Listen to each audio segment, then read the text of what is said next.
The $5,000 Louis Vuitton heel hit Helen's ribs before she even saw it coming. She crashed into the designer display stand, Christmas ornaments shattering around her as she hit the ground, her fitted black dress tearing and her elbow splitting open against the cold metal edge. For a moment, the entire Gangnam luxury mall went silent. Helen looked up from the marble floor, blood trickling down her arm at the man standing over her with contempt twisting his features. Sungji, her ex-fiancé, the man who had stolen her savings and left her to lose their child in a charity ward 3 years ago, snarled down at her.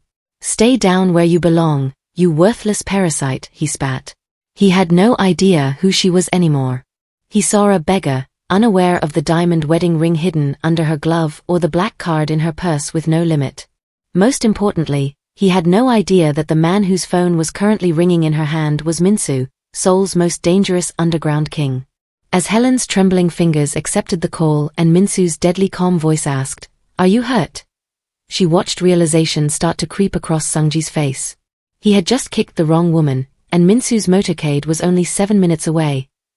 The floor-to-ceiling windows of the Gangnam penthouse offered a panoramic view of a city that had once tried to swallow Helen whole.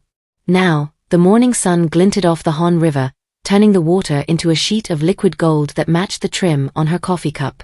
Helen sat on the edge of the velvet sofa, her fingers tracing the intricate embroidery of her silk robe. It was a masterpiece of craftsmanship, costing more than her father had earned in a year back in Chicago, yet it felt heavy against her skin, a beautiful weight she still didn't quite know how to carry. She stood and walked toward the master suite's walk-in closet, a space larger than the first apartment she'd shared with Sungji. As the motion sensor lights hummed to life, rows of designer gowns, Italian leather handbags, and custom-made shoes revealed themselves like artifacts in a museum. This was her life now, but her mind still functioned on the survival settings of the past. She found herself reaching for the back of the rack, pulling out a simple, unbranded black dress she'd bought at a thrift shop during her first month in Seoul. It was faded and slightly worn at the seams, but it felt like a safety blanket. "Still shopping in your own closet, Helen?" The voice was low, vibrating with a warmth that finally made her shoulders drop. Minsu stood in the doorway, his silk shirt unbuttoned at the collar, watching her with that keen, observant intensity that missed nothing. He crossed the room, his footsteps silent on the deep pile rug, and wrapped his arms around her waist from behind. He didn't look at the thrift store dress, he looked at her reflection in the gilded mirror. "You don't have to hide in the shadows of who you used to be," he whispered, his chin resting on her shoulder. "The gold doesn't define you, but it's yours. All of it. Just like I am." Helen leaned back into his strength, looking at the contrast of her dark skin against his pale, expensive shirt. She remembered the nights she had spent sleeping in a rusted Kia with $17 in her glove box, the hunger a constant, gnawing companion. Now, her biggest struggle was the guilt of having too much.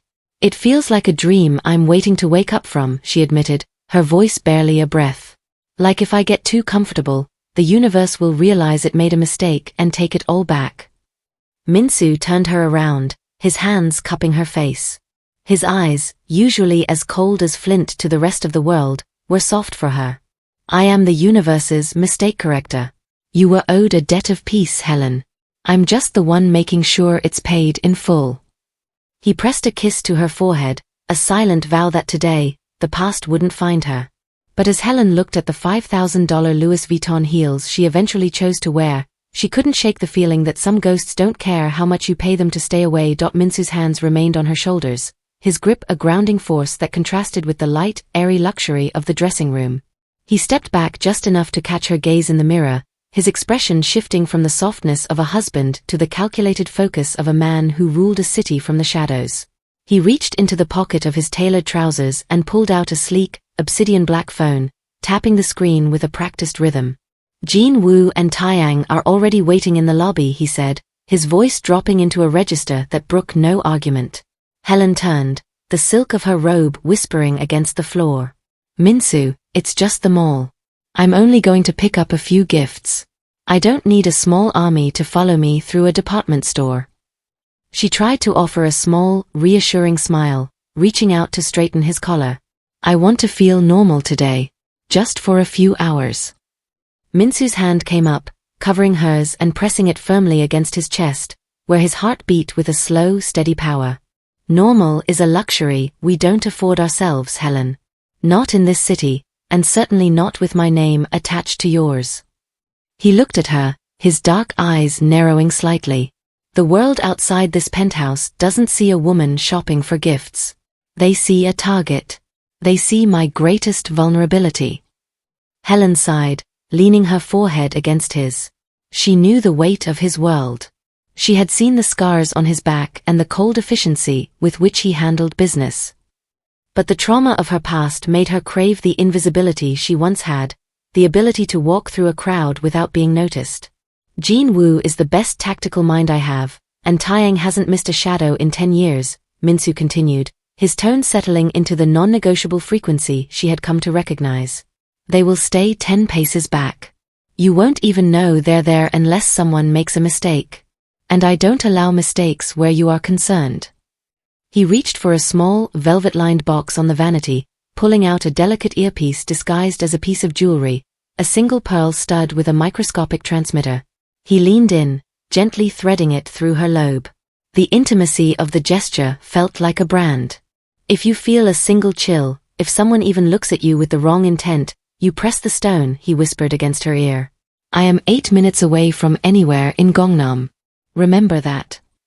Helen looked at her reflection. The thrifted dress, the diamond wedding ring, and now the tactical pearl. The blending of her two worlds was complete. She realized then that Minsu wasn't just protecting her from his enemies.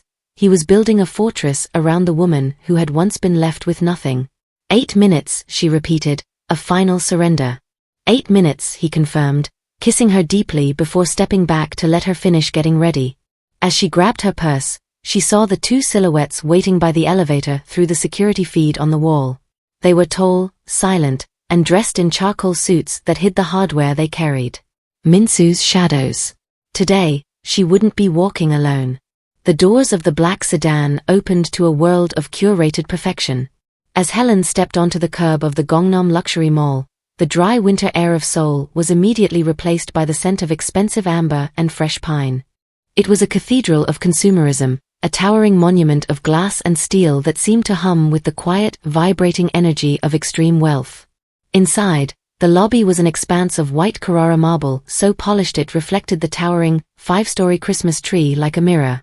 Thousands of Swarovski crystals hung from the ceiling on invisible threads, swaying slightly in the climate-controlled breeze and casting fractured rainbows across the faces of the shoppers. This was a place where voices were lowered to a respectful hum and the only sounds were the soft click of heels on stone and the distant melodic chime of a grand piano playing somewhere on the mezzanine. Helen walked with a practiced composure, her hand resting lightly on the strap of her handbag. Every few seconds, she could feel the phantom weight of the tactical pearl in her ear, reminding her that Jin Woo and Taeyang were weaving through the crowd behind her. They were invisible threads in this tapestry of opulence, but their presence made the air feel thicker, safer. She passed the window of a boutique where a single silk scarf was displayed on a pedestal like a holy relic. To the women walking past her in their mink coats and sharp bobs, this was simply Saturday. To Helen, it was still a surreal landscape.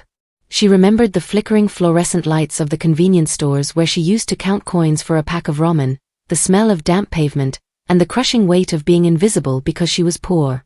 Here, she was noticed, but for different reasons. The staff bowed as she passed, their eyes lingering on the way her black dress moved, a silhouette of quiet power. The mall was a labyrinth of high-end indulgence.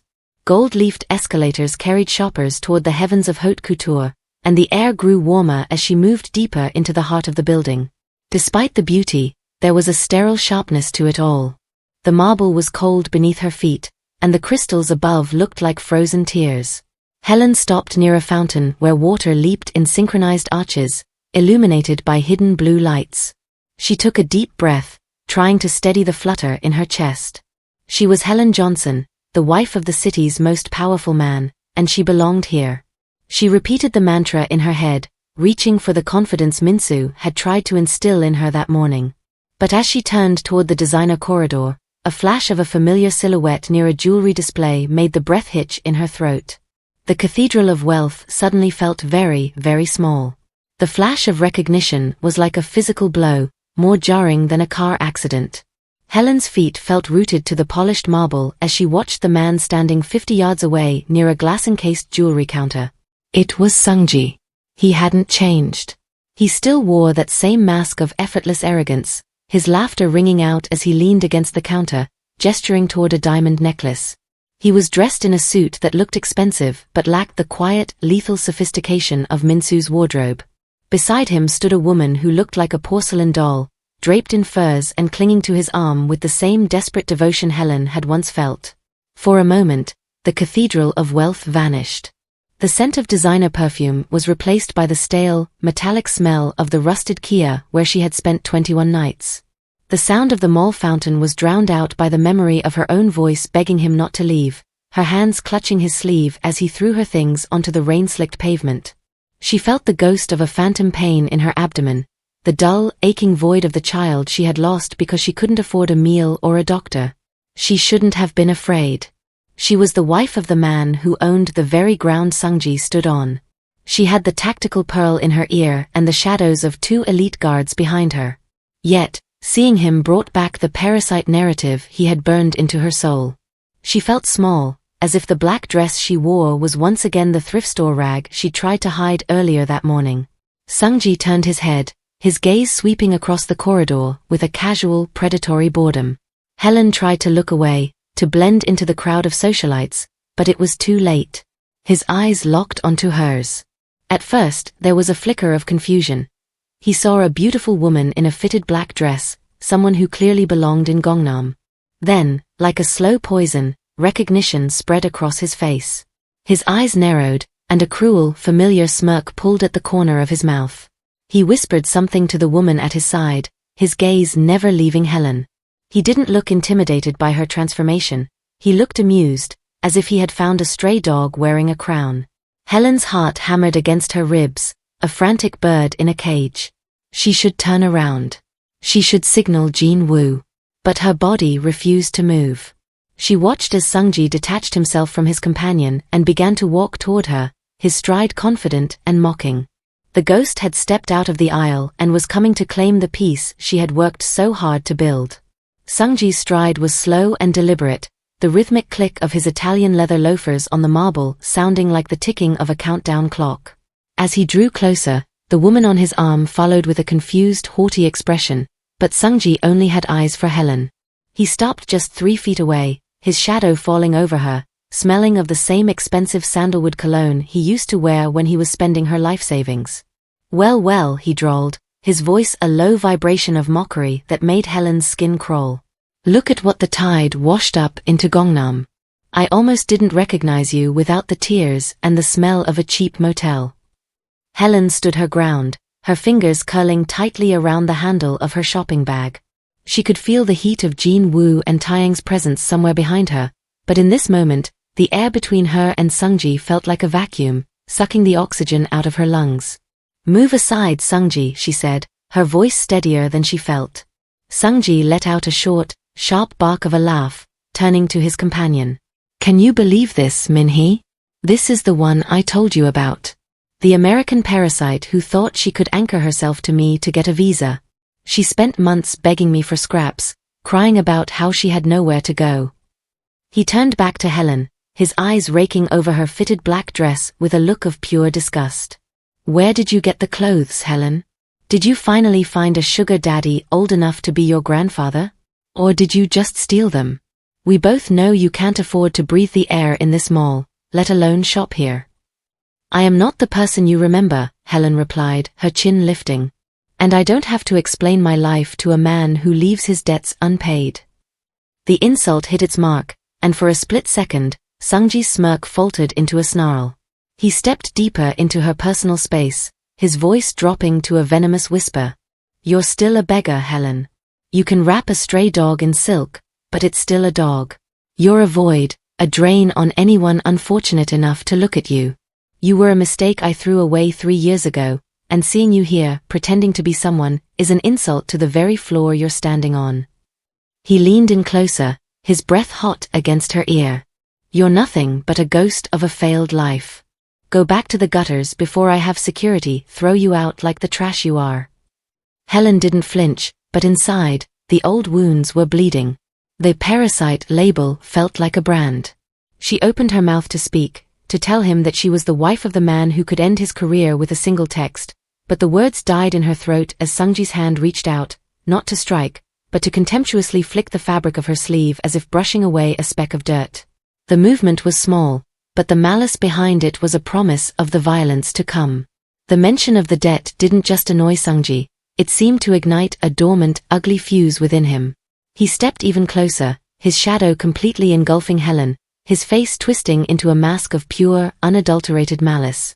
"Debt," he hissed, the word dripping with vitriol.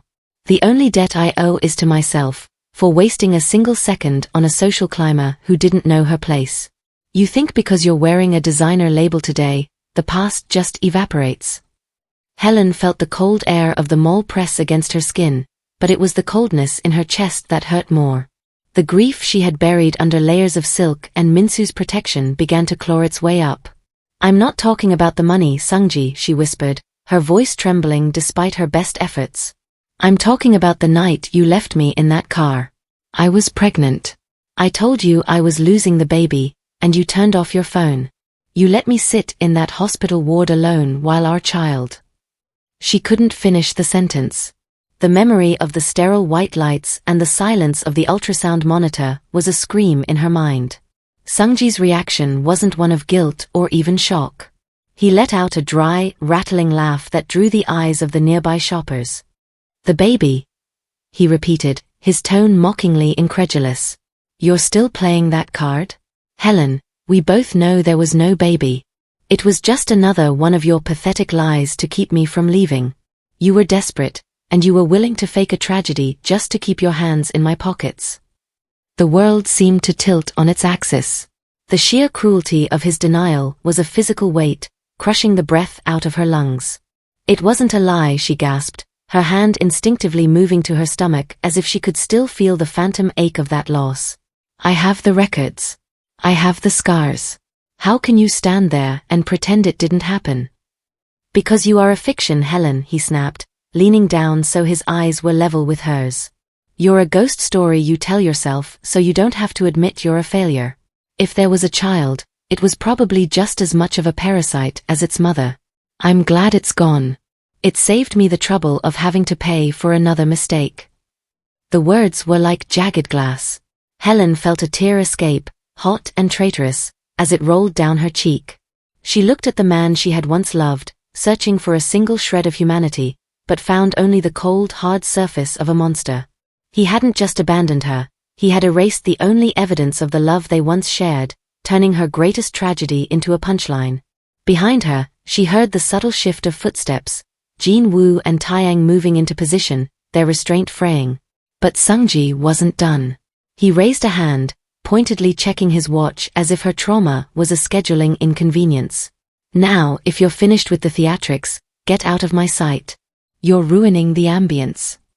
The air in the designer corridor grew heavy, thick with the scent of high-end perfume and the rotting stench of Sungji's cruelty. He took a final, aggressive step into Helen's space, his hand reaching out to dismissively shove her shoulder. He intended to brush her aside like a nuisance, but his palm connected with the force of his long-simmering resentment. Helen stumbled back, her heels catching on the slick marble. Just as she began to regain her balance, Sungji's face contorted with a sudden, unrestrained fury. He didn't just want her gone, he wanted her destroyed, returned to the dirt he believed she belonged in. Before she could react, his polished dress shoe swung forward in a vicious, arcing motion. The impact was sickening. His foot connected squarely with her ribs, the force sending Helen flying backward. She crashed into a tiered holiday display, her body shattering the delicate glass ornaments that adorned the stand. The sound was like 1,000 crystal bells breaking at once. She hit the floor hard, her elbow catching the sharp metal edge of the display frame with a wet, heavy thud. For a heartbeat, the entire Gangnam luxury mall, the piano music, the hushed whispers, the rhythmic splashing of the fountains, fell into a terrifying, absolute silence. Helen lay on the white marble, her breath coming in ragged, shallow gasps. She was partially propped on one arm, her legs bent defensively as she looked up in shock. The fitted black dress she had worn with such hard-won pride was torn at the shoulder, and a thin, steady trickle of crimson began to snake down her arm, staining the pristine floor. Sungji stood over her, his chest heaving, his posture radiating a toxic mix of arrogance and unrestrained aggression. He looked down at her with a chilling lack of remorse, as if he had simply stepped on a bug that had dared to cross his path. "I told you to stay in the gutter, Helen," he spat, his voice echoing in the unnerving quiet. Shoppers froze in their tracks, their shopping bags dangling from limp fingers as they stared at the scene. The socialites who had been judging her clothes just moments ago now looked on with a mix of horror and morbid fascination. But beneath the surface of the mall's silence, a different kind of energy was shifting. In the periphery of the crowd, two figures in charcoal suits, Jin Woo and Taeyang, had dropped their 10-pace distance. Their movement was no longer a weave, it was a charge.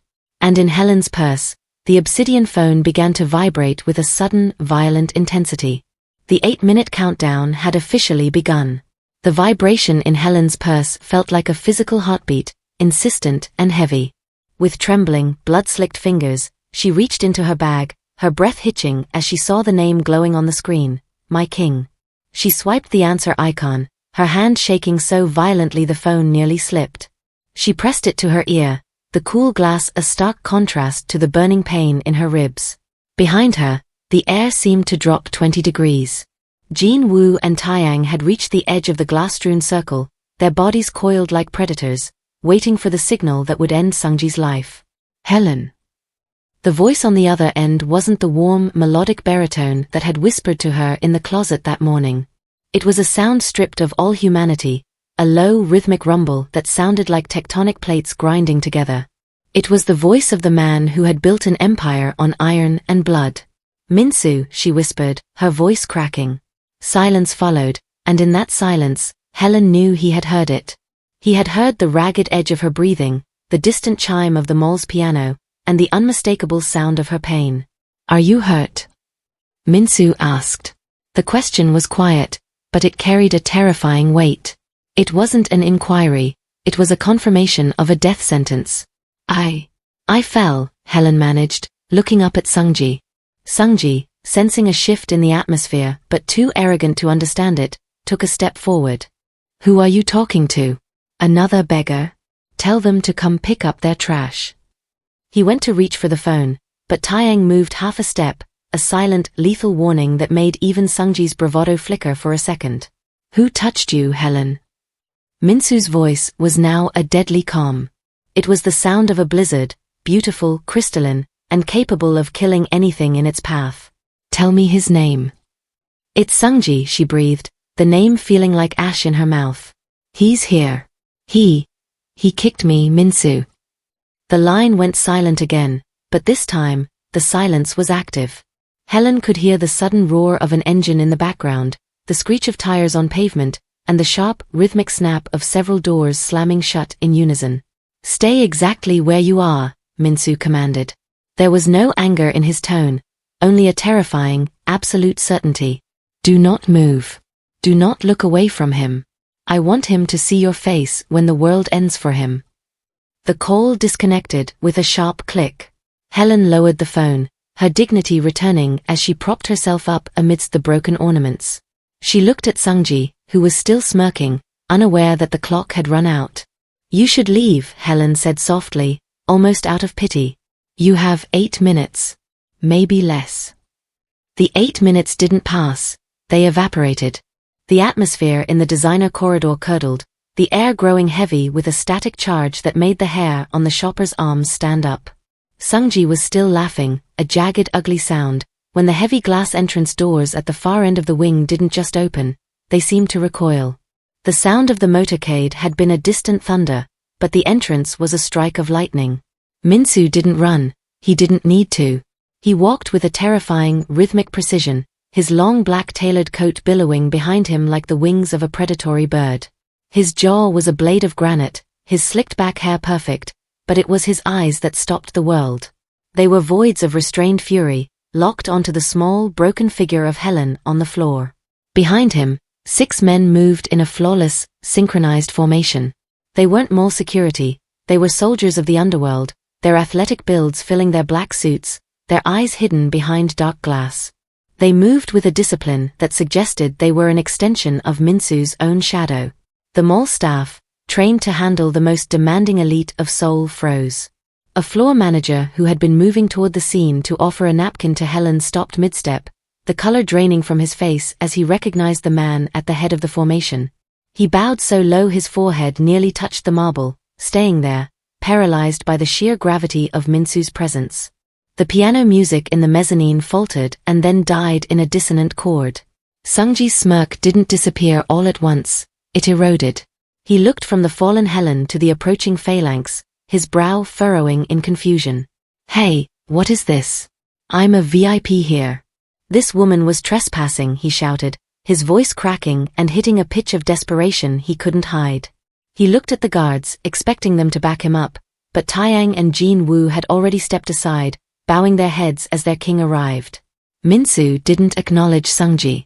He didn't acknowledge the crowd or the cameras.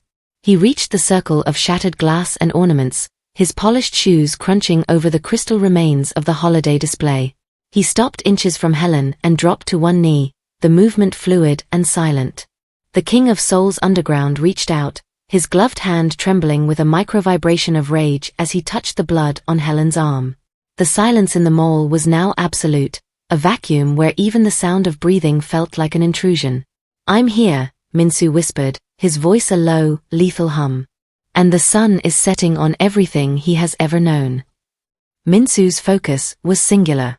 To the terrified audience of the Gangnam Luxury Mall, he was a dark omen, but to Helen, he was the only source of warmth in a world that had suddenly turned cold and sharp. Ignoring the cameras and the gasps of the crowd, he reached into his breast pocket and produced a silk handkerchief, snowy white and smelling faintly of the sandalwood that defined their home. He took her arm with a tenderness that seemed impossible for a man of his reputation. His large hand cradled her wounded elbow, his thumb stroking the skin just above the laceration to soothe the tremors he felt radiating through her. As he began to dab at the blood, his touch was as light as a feather, yet his presence felt like a crushing weight against the air.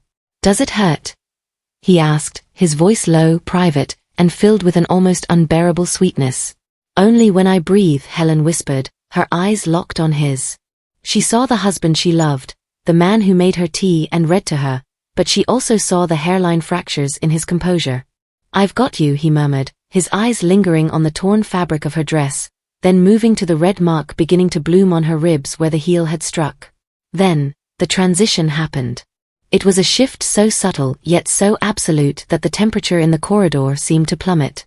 Minsu didn't stand up immediately, he stayed on one knee, but the softness in his eyes evaporated, replaced by a flat, obsidian void. The lover had retreated, and the monster, the underground king who kept the city's darkest corners in check, had taken his place. He slowly stood to his full, commanding height, his long black coat settling around his frame like a shroud. He didn't look at Helen anymore, he looked at the space where Sungji stood, though he didn't grant the man the dignity of eye contact just yet. "Who touched you, Helen?" he asked again. This time, the voice wasn't private. It was a hollow, echoing sound that carried to the furthest corners of the mezzanine. Sungji, who had been trying to regain some semblance of his usual bravado, took an involuntary step back, his polished shoes scuffing against the marble. "Look, I don't know who you think you are, but this woman is a fraud. She was bothering me and—" Minsu finally turned his head. It was a slow, predatory movement. When his gaze landed on Sungji, the other man's voice died in his throat, replaced by a visible, full-body shudder. "I did not ask for your defense," Minsu said, his voice a deadly, rhythmic hum. "I asked my wife a question." He stepped over the broken glass, his movements fluid and inevitable. The shift was complete. The man who had just tenderly wiped away blood was gone, replaced by a force of nature that was about to dismantle a man's entire existence. The silence in the mall was no longer empty, it was heavy, vibrating with the static of Minsu's restrained violence. He stood like a monolith between Helen and the rest of the world, but as he sensed her trembling, he didn't turn toward the cowering Sungji. Instead, he reached back, his hand finding Helen's, his thumb tracing a slow, rhythmic circle over her knuckles. It was a silent command to speak, to let the poison out so he could incinerate it. "Tell me everything, Helen," Minsu murmured, his voice a low, dark velvet. "Don't spare a single detail." I want to know exactly what he took from you. Helen looked at Sungji, whose face was now a pale mask of sweating panic, and for the first time in 3 years, the words didn't feel like they were choking her. They felt like weapons. He didn't just leave me, she began, her voice gaining a sharp, crystalline clarity that echoed off the marble walls. He waited until the bank account was at 0. He waited until I was 4 months pregnant and the morning sickness was so bad I couldn't stand. Then he took my car keys, my passport, and the last of my cash, and he threw me out into a November rainstorm. Beside her, she felt Minsu's hand tighten, his leather glove creaking with the force of his grip. I spent 3 weeks sleeping in a rusted-out Kia I found in an alley, Helen continued, her eyes locked on Sungji's twitching features. I ate scraps from convenience store bins. When the cramps started, I didn't have a phone to call for help. I walked 2 miles to a charity ward, my shoes falling apart, the snow soaking through my socks. I begged the nurses to save the baby, but the doctor said the stress and the malnutrition. He said the body just gives up when it's been pushed too far. A sob threatened to break her voice, but she swallowed it, replaced by a cold, hard fire. I sat in that ward for 3 days alone. No one came. No one called. While I was burying my child in a potter's field, Sungji was in Itaewon, spending my savings on a new watch and telling everyone I was a parasite who had faked it all for a green card. Sungji tried to speak, his mouth working like a landed fish, but the sound that came out was a pathetic whimper. Minsu's entire aura shifted then, not into louder anger, but into a terrifying, absolute stillness. The air in the mall grew frigid. A child, Minsu whispered, the words sounding like a death knell. He finally turned his head to look at Sungji, and for the first time, the aggressor saw the true face of the man who ruled Seoul's shadows. You left my wife to bury a child in the cold because you wanted a watch? Minsu's eyes weren't just angry, they were predatory. He looked at Sungji not as a man, but as a piece of meat that needed to be systematically carved away. The confession was over. The trial was finished. Now, there was only the sentence. Minsu moved with a speed that defied his composed exterior, a blur of black cashmere and lethal intent. Before Sungji could even draw a breath to beg, Minsu's hand was a vice around his throat. The impact was visceral. Sungji's back hit the structural pillar of the designer corridor with a bone-jarring thud, the vibration rattling the nearby glass displays. Minsu didn't just hold him, he hoisted him, the tips of Sungji's polished loafers barely grazing the marble. The crowd of elite shoppers gasped, but no one moved. The air was thick with the scent of the sandalwood on Minsu's skin and the sharp, metallic tang of Sungji's terror. You like to talk about parasites, Minsu whispered, his face inches from Sungji's. His voice was a low, terrifying hum, more dangerous than a scream. You like to talk about things that drain the life out of others. But you made a fundamental error in your calculations. Sungji's hands clawed at Minsu's wrist, his face turning a mottled, desperate purple. His eyes were wide, darting toward the silent phalanx of security guards who stood like statues, ensuring no one, not even the mall's own panic security, intervened. You thought she was alone, Minsu continued, his grip tightening just enough to turn Sungji's whimpers into silent gasps. You thought you could kick a woman in the dirt and there would be no shadow to rise up and swallow you. You looked at her and saw a past you could mock. I look at her and see the only reason I haven't burned this entire city to the ground. Minsu leaned in closer, his obsidian eyes reflecting Sungji's trembling form. You've spent 3 years telling the world she was nobody. You've spent today telling her she was worthless. It's time you learned whose name she carries now. He lowered his voice until it was a ghost of a sound, meant only for the man whose life he held in his palm. My name is Minsu. And in my world, there is no such thing as a debt that goes unpaid. You took her peace, her money, and the life of a child. I am going to take everything else. With a sudden, disdainful flick of his wrist, Minsu shoved Sungji away. The man collapsed into a heap amidst the shattered glass, gasping for air and weeping with a primal, pathetic fear. Minsu didn't look down at him. He pulled a fresh silk handkerchief from his pocket and wiped his gloved hand as if he had touched something diseased. Taeyang, Minsu said, his back already turned as he moved toward Helen. Don't let him leave the building. We haven't even begun the inventory of what he owes. The silence following Minsu's decree was not one of peace, but of a calculated, digital slaughter. While Sungji lay gasping on the marble, Minsu stepped back to Helen's side, his movements as fluid as a shadow. He didn't look at the man he had just broken. Instead, he nodded toward E, his lead technical specialist. He stepped forward, the blue light of a high-end tablet reflecting in his glasses. With a series of rapid, rhythmic taps, he initiated the sequence Minsu had prepared the moment the tactical pearl had transmitted Sungji's name. This was the modern execution. No blood, just the total erasure of a man's future. Begin the upload, Minsu commanded, his voice a low, lethal hum. In an instant, the carefully constructed walls of Sungji's life began to crumble. On the mezzanine level, a sudden chorus of notification pings erupted from the phones of onlookers, but the most devastating strikes were surgical. Across the city, in a high-rise boardroom, Sungji's father, a man whose pride was built on a legacy of clean family honor, received an encrypted file. It contained 3 years of forensic accounting, the stolen savings from Helen's account, the forged signatures, and the offshore transfers Sungji had used to fund his lifestyle of inherited wealth.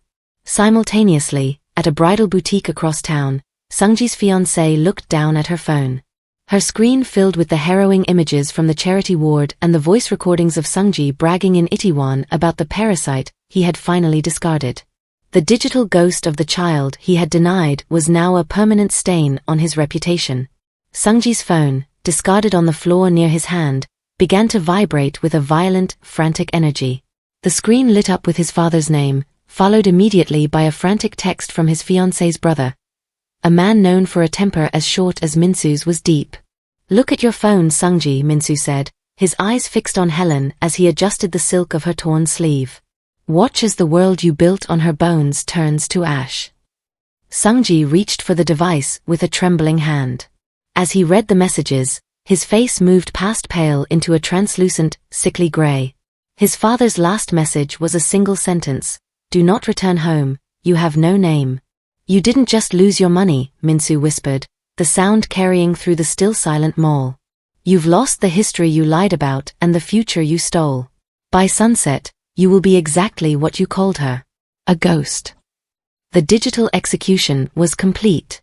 Sungji let out a broken, hollow sob, the phone slipping from his nerveless fingers and cracking against the marble. He was still physically present in the Gangnam luxury mall, but in every way that mattered to a man of his ego, he had already ceased to exist. Sungji stared at the tablet he held before him, the glowing screen reflecting in his wide, glazed eyes like a digital mirror of his own demise. He reached out with a trembling hand, trying to swipe away the notifications, as if he could physically push back the destruction of his life. But every refresh brought a new nightmare. A live feed showed his father's security team clearing out his luxury apartment in Apgujeong, tossing his designer suits into trash bags as if they were nothing more than the rags he had once accused Helen of wearing. A second window displayed a formal statement from the board of directors at his family's firm.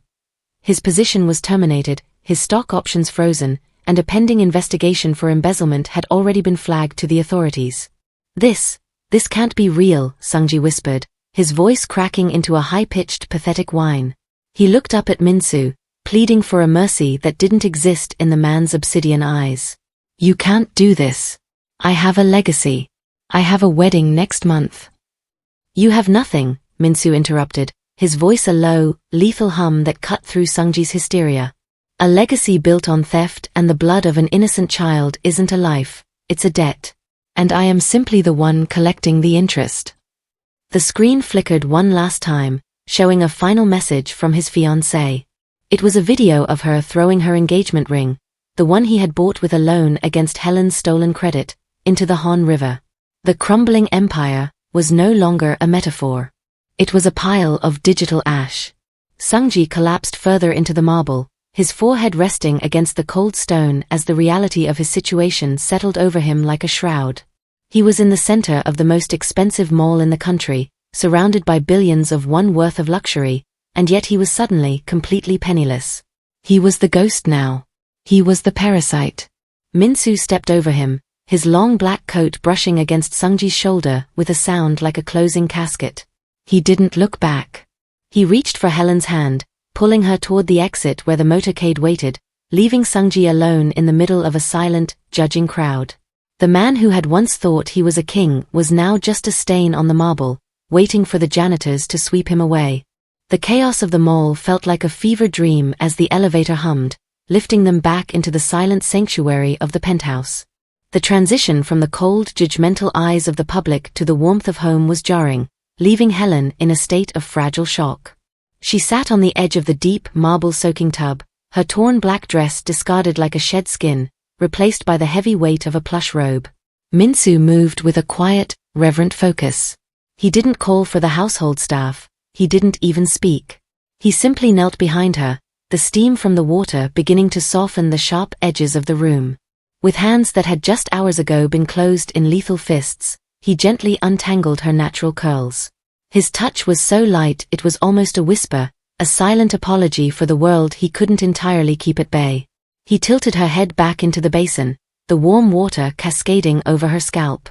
The sensation was grounding, a literal washing away of the day's grime and the phantom touch of Sungji's violence. When Minsu massaged the shampoo into her hair, his movements were rhythmic and hypnotic. Helen closed her eyes, letting a single, jagged sob escape her throat, the first crack in the porcelain mask she had worn since the mall. "It's okay," Minsu whispered, his voice a low vibration that anchored her. "Let it go, Helen. You don't have to be the queen tonight. You can just be mine." He rinsed her hair with a silver pitcher, the water flowing clear, carrying away the remnants of the day. As he worked, he spoke of the path ahead, his tone grounded and honest. He didn't promise that the nightmares would stop tomorrow or that the memory of the baby wouldn't still ache on rainy afternoons. He spoke of recovery as something messy and non-linear, a series of battles they would fight together. "Healing isn't a destination," he murmured, wrapping her hair in a warm towel and turning her to face him. He took her wounded elbow, freshly bandaged, and pressed a lingering kiss to the skin just above the gauze. "It's a reconstruction. We will take every broken piece he left behind and forge it into something he can never touch again." Helen looked into his eyes, seeing not the underground king, but the man who was willing to sit in the dark with her until the sun came up. She realized then that Minsu didn't love her in spite of her scars, he loved her because she had survived them. The water in the tub was still warm, but the ice that had frozen her heart for 3 years was finally, truly beginning to melt. By the following morning, the pristine silence of the penthouse was broken by the frantic hum of the digital world. The incident at the Gangnam Luxury Mall had not stayed within those marble walls. It had exploded across every social media platform in Korea and beyond. Grainy cell phone footage from dozens of angles showed the stark contrast, the towering, aggressive figure of Sungji delivering that vicious kick, and the cinematic, terrifying arrival of Minsu's motorcade. The public narrative shifted with the speed of a wildfire. Initial tabloid headlines about Mafia violence were quickly buried under a mountain of grassroots support for Helen. Anonymous sources, likely vetted and released by Yi's team, began to leak the truth of Helen's past. Stories emerged of the Black American swan, who had survived the most harrowing betrayal only to be found by the city's most dangerous man. The hashtag the Queen's Justice began to trend, as thousands of women shared their own stories of abandonment and financial abuse. The public didn't see a mafia boss's wife, they saw a survivor who had finally been given the sword of justice.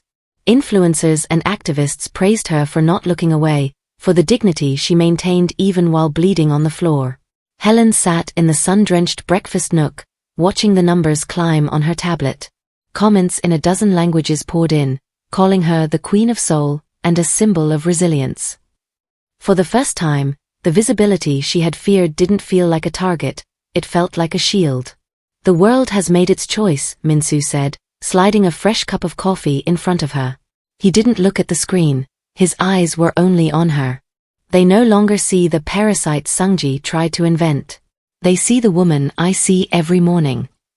"It's overwhelming," Helen admitted, her voice stronger than it had been in years. "They're calling me a hero, Minsu. But I was just a woman who didn't want to be kicked anymore." "That is exactly why they love you," he replied, his hand covering hers. "Because you stood up. And because they know that behind you stands a man who will burn anyone who tries to sit you back down." As the morning news cycle began, the fallen image of Sungji was displayed next to a portrait of Helen. He was being branded a national disgrace, his face a synonym for cowardice. Helen realized then that Minsu hadn't just destroyed an enemy, he had rewritten her history in the eyes of the world. She wasn't the girl who had been left in the rain. She was the woman who had conquered the storm. The seasons had shifted from the biting cold of winter to the hopeful bloom of a soul spring. In the heart of Itiwan, a neighborhood known for its vibrant blend of cultures and second beginnings, a new landmark stood. It was a beautiful, glass-fronted building that caught the morning light, its entrance flanked by cherry blossoms that drifted like pink snow onto the clean pavement. The Second Chances Foundation was more than just a project, it was Helen's survival made manifest. As she stood before the heavy oak doors, she didn't see just bricks and mortar. She saw the state-of-the-art childcare center where no mother would have to choose between a job and her child's safety. She saw the counseling wings where trauma would be treated with the dignity it deserved, and the legal offices where the city's best attorneys, retained by Minsu's bottomless resources, would ensure that no woman was ever cheated out of her future again. Helen smoothed the front of her tailored white suit, a color of peace and new starts. Beside her, Minsu stood as a pillar of silent strength. He wasn't wearing his tactical gear or his imposing long coat today, he wore a sharp charcoal suit that marked him as the benefactor of a dream. He didn't seek the cameras, which were gathered in a respectful semicircle at the edge of the property, but his hand never left the small of Helen's back. "Are you ready?" he asked, his voice a low, warm hum that only she could hear. "I've been ready for 3 years," Helen replied, her voice ringing with a clarity that no longer held a hint of a tremor. She took the ceremonial scissors, the gold blades glinting in the sun. As the red ribbon fell, a cheer erupted from the small crowd. Survivors who had already found refuge in the Foundation's pilot program, activists, and the public who had followed her journey from the floor of the Gangnam Mall to this podium. Helen looked out at the faces of the women standing on the balcony above, women of all backgrounds, some holding children, all looking at her with a shared understanding. She wasn't the Mafia queen to them, and she wasn't the abandoned ex. She was a bridge. "This building is a promise," Helen said, addressing the microphones with the poise of a woman who had finally claimed her throne. "It is a promise that your past does not own your future. It is a promise that you will never have to bury your dreams in the dark because someone else was too small to see your worth. Today, we don't just open a door, we close a chapter on helplessness." As she stepped back, Minsu pulled her into the curve of his arm, his eyes bright with a pride that outshone the flashing bulbs. He had given her the resources, but she had provided the soul. The Foundation was her legacy, a sanctuary built from the ruins of a life that had once been left for dead, now flourishing in the heart of the city that had once ignored her. The sun began to dip below the Seoul skyline, casting long, golden shadows across the mahogany surface of Helen's new desk at the Foundation. The building was quiet now, the bustling energy of the grand opening having settled into a peaceful hum. Minsu was in the outer office, speaking quietly with Taeyang, his presence a constant, protective tether. On the center of her desk lay a single, crumpled envelope. It had been delivered not by a courier, but by a legal aid worker who had found a man waiting outside the gates of the local shelter.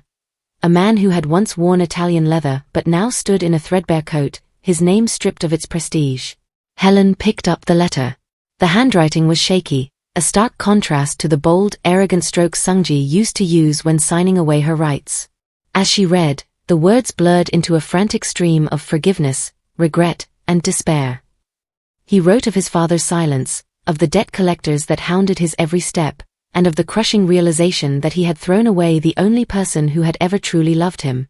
He begged for a meeting, for a second chance, for a sliver of the mercy she was now providing to the city.